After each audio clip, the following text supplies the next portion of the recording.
নমস্কার, 5:05 মিশনে নিয়ে আমি অতনু রয়েছি আপনার সঙ্গে এবং 5:05 মিশনের শুরুতেই পুলিশের খবর। যদি কেউ 2 রাউন্ড গুলি চালায়, 4 রাউন্ড গুলি চালানোর মতো ক্ষমতা আমাদের আছে, ডিজি বলছেন। শুনবেন, শুনুন কেন ডিজি বলছেন। রাজীব কুমার কড়া নির্দেশ দিচ্ছেন, একেবারে দাবাং নির্দেশ বলতে যা বোঝাই আমরা। যদি দুষ্কৃতীরা 2 রাউন্ড গুলি চালায়, তাহলে পাল্টা পুলিশ 4 রাউন্ড গুলি চালাক। আমাদের ফোর্স যেটা আছে লোককে সিকিউরিটি প্রোভাইড করে এই কাজে ব্যস্ত থাকে, কিন্তু যদি কেউ ক্রিমিনাল আমাদের উপরে গুলি চালাবে, আমরা ওর থেকে 4 গুণ গুলি চালাবো। We are basically trained for this. In case if somebody tries to fire at us, any of our this thing, we are trained to deal with it very strongly. কেন এই কথা বলছেন? আগে জায়গা ঘুরে দেখলেন। কোন জায়গা? গোয়ালপুকুর। গতকালের ঘটনা, যে কথা আপনাদের গতকালই আমরা দেখিয়েছিলাম, ঠিক বিকেল 5টায় আমরা আপনাদের দেখিয়েছিলাম পুলিশকে লক্ষ্য করে গুলি চালিয়ে কিভাবে এক দুষ্কৃতী পালিয়ে গিয়েছিল। এক দুষ্কৃতী সাজ্জাক, যার নাম, সেই সাজ্জাককে এখনো পাওয়া যায়নি। এবং শুধু এই একটাই ঘটনা নয়, সাজ্জাকের ঘটনার পাশাপাশি আরো ঘটনার কথা আপনাদের বলতে হবে। তার আগে আপনাদের জানিয়ে রাখি সাজ্জাক কে। এই সাজ্জাক 2019 করণদিঘির ব্যবসায়ী, তাকে খুন করার জন্য সাজ্জাক অভিযুক্ত ছিল।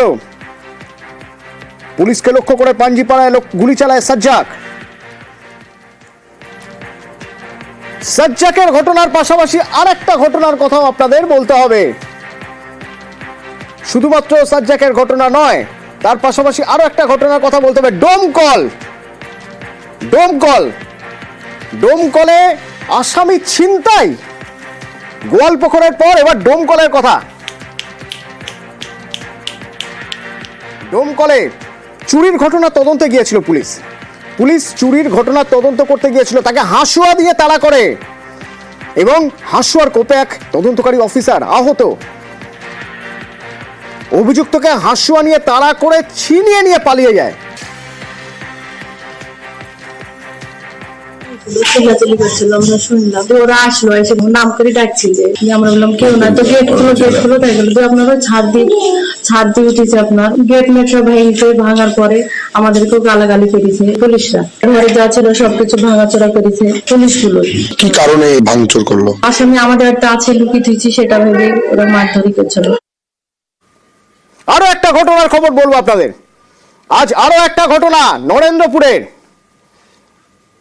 নরেন্দ্রপুর থানার এসআই শান্তনু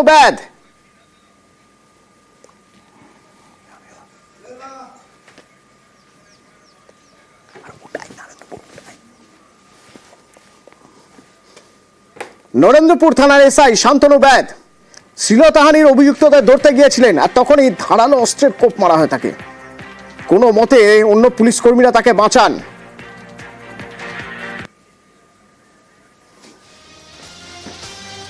অ্যারেস্ট করতে গেছিলাম, আমাদের ওয়ারেন্ট ছিল, ওয়ারেন্টটাকে এক্সিকিউট করার জন্য আমরা রেড করেছিলাম। যখন আমরা বাড়িতে গেলাম তখন ওরা আমাদের উপরে আক্রমণ করলো। আমাদের সাব ইন্সপেক্টরের একটা স্লাইটলি মাইনর ইঞ্জুরি হয়েছে, ওদেরকে আমরা অ্যারেস্ট করেছি। আমরা পিসি প্রেয়ারের জন্য অ্যাপ্লাই করছি। টোটাল 4 জন গেছিলো, একজন হালকা আহত হয়েছে। একের পর এক এই ঘটনা, কখনো গোয়ালপুকুর, কখনো মুর্শিদাবাদ, কখনো বারুইপুর, নরেন্দ্রপুর। কিন্তু কেন হচ্ছে পুলিশের উপর হামলা? আমার সঙ্গে অবসরপ্রাপ্ত পুলিশ কর্তা রয়েছেন অরিন্দম আচার্য, সরাসরি একবার কথা বলবো। পুলিশ প্রশাসনের কাজ অরিন্দম বাবু, যাতে আইন শৃঙ্খলা রক্ষা থাকে, মানুষ যাতে আইন না ভাঙতে পারেন, এমন কিছু যাতে না করেন যা সমাজের পক্ষে ক্ষতিকর, সেই আইনের রক্ষক আইন রক্ষা করতে গিয়ে আক্রান্ত হচ্ছেন। এটা তো মোটেও ভালো খবর নয়। কেন হচ্ছে এরকম?